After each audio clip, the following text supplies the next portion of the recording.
том, что случилось в Астраханском цирке 10 лет назад, вспоминает до сих пор. В выходной день шло обычное представление. Дрессированные медведи были гвоздем программы. В первых рядах дети, которые пришли с родителями, и дети из городского интерната, инвалиды, которых привезли организованно. Ничто не предвещало беды. И вдруг все произошло неожиданно. Никто не ожидал, что медведь может броситься на человека, но это случилось. На ведущей было буа, завернуто и свисало до самого низа. Как только включили фонограмму, открывается занавес, появляется два здоровенных медведя. Сквозняком срабатывает буа, и медведь лапой сбивает инспектора манежа на пол, садится на нее, и происходит трагедия. Непредсказуемая трагедия, страшная трагедия. Идут секунды, считанные секунды. Здесь находились дети с костылями. Эти костыли ассистенты хватают, бьют по медведю. Медведь понять ничего не может, что происходит. Второй медведь стоит вот здесь. Паника в зрительном зале. Зрители стали покидать зрительный зал. Часть зрителей подкрывают и смотрят. Тишина полная, фонограмма выключена. Кто-то в один проход, второй. Появляется человек, стреляет, делает два выстрела. Этим человеком был генерал Мурат Зязиков, который в то время работал в Астрахани. Впрочем, о том, что произошло на арене потом, речь впереди. Заметим лишь, что будущий глава республики был единственным из всех, кто взял на себя главную роль в финале разыгравшейся драмы. И эта роль потребовала от него профессионализма, мужества, молниеносной реакции. Когда в цирке сложилась тяжелая ситуация, многие другие мужчины, они растерялись, даже в форме, даже с табельным оружием. А Мурат Зязиков, он не растерялся, он быстро сообразил, что нужно делать, принял решение, пересек барьер и расстрелял медведя, тем самым спас женщину. Если бы не Мурат Зязиков, который оказался рядом, этой женщины просто бы не стало. Вот это показывает его с другой стороны, как мужественного человека.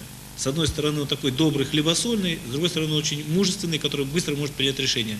Так получалось с самого детства. Он оказывался рядом с теми, кому была нужна его помощь.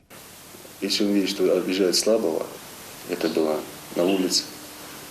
И даже он, посильнее его внешне, он, тем не менее, без оглядки кидался и кого-то защищал, если видел, что наиболее слабый человек, которого обижает более сильный. Качество настоящего мужчины Зязиков проявлял не раз, за что и был награжден 2 орденами мужества.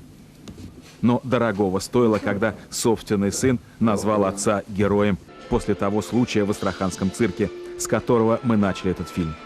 Завершим незаконченный рассказ. Что же тогда произошло? Был выходной день, и сыновья меня просто попросили, мы с семьей, с супругой, мы пошли в цирк. И как раз вот представление было с медведями, и, вышло 2 медведя. И когда выходил второй, он обратил внимание на дрессировщицу, она, оказывается, как потом выяснилось, стояла у выхода, и на ней было какое-то особое одеяние, перья, в общем, разукрашена она была, какая-то такая экзотическая, наверное, форма. Открывается занавес, и появляются животные. 2 здоровых животных. Проход узенький, на ней буа. И в этот момент сквозняком поднимается буа, и доли секунды медведь лапой валит ее на пол, вот на это место, и садится на нее. А рядом как раз сидели дети с Астраханского детского дома. И, конечно, была ситуация экстремальная. И ничего не могут сделать ни дрессировщики, ни ассистенты, ничего. Считанные секунды. И в этот момент появляется из зрительного зала с первого сектора человек. Очень быстро, молниеносно. Увидев эту ситуацию, перескочил через этот барьер.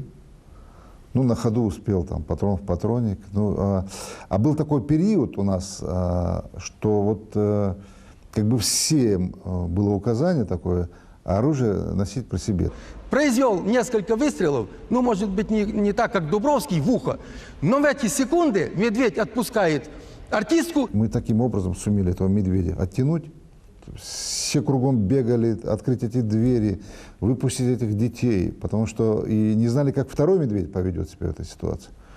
Я спокойно взял детей, взял семью, точнее, и вышел и ушел. Прошел год, человек жив, и вдруг я узнаю, что рядом с нами оказался человек скромный, смелый, уверенный. Это генерал Мурат Зязиков. Когда мы вышли с цирка, один из сыновей говорит: вот, пап, ты поступил как настоящий мужчина, как герой настоящий. А я об этом не думал. Я вспомнил, что это штабельное оружие, что за него, наверное, надо будет отвечать. Я потом подумал, как же я буду за патроны отвечать потом. Ну, в смысле, отчитываться за патроны. У этой истории счастливый конец. И женщина, и дети были спасены. Говорят, что медведь снова появился в жизни президента Ингушетии не случайно. Только теперь в виде символа Единой России. Партии, которую Зязиков возглавил в своей республике и которая показала в Ингушетии один из самых высоких результатов на прошедших выборах. Но это уже другая история.